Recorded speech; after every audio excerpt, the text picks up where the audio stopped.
ina gonde ceerno men e ko nande ko nande ɗum jeyni ha famide laamu jaggi ceernajo e sukaɓe e almuɓe muɗum tan ha ɓenni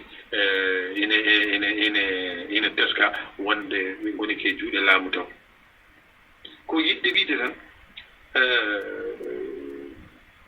ceerno yahya ene waɗa hen waɗino hen yewtere wonde fayida dokkaten koko en ganda ari e meɗen koko en ganda no hutorte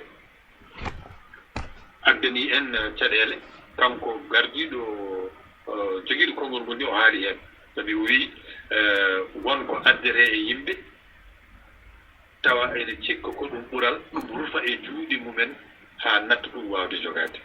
ɗum woni ko ɗiɗo sakkil ngare meɗen joni ko koko adda e meɗen tan ɓurtima juuɗe meɗen en natti wawde ɗum jogade sabi ko yaltara hen ko haalata hen ko bandiraɓe sehilaɓe ene hulɓini kadi ene hulɓina leñol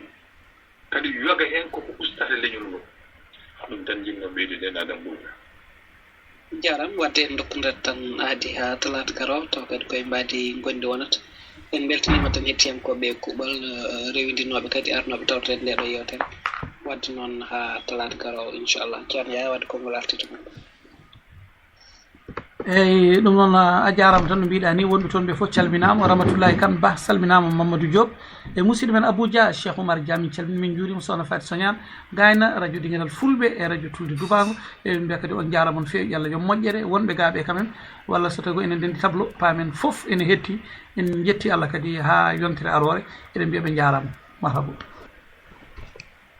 tigi Allah jarama on jarama noon kala abdude Hawa Hamadi Dabo Yarosel wondude Ibrahima Kane Camara Ndiaye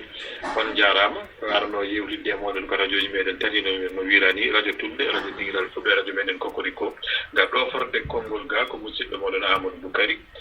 Adama Boubacar wonde ceerno Yaya yo Allah rokku en tawede talata garowo e yewtere meɗen cakken peeje assalamu aleykum wa rahmatullahi taala wa barakatuhu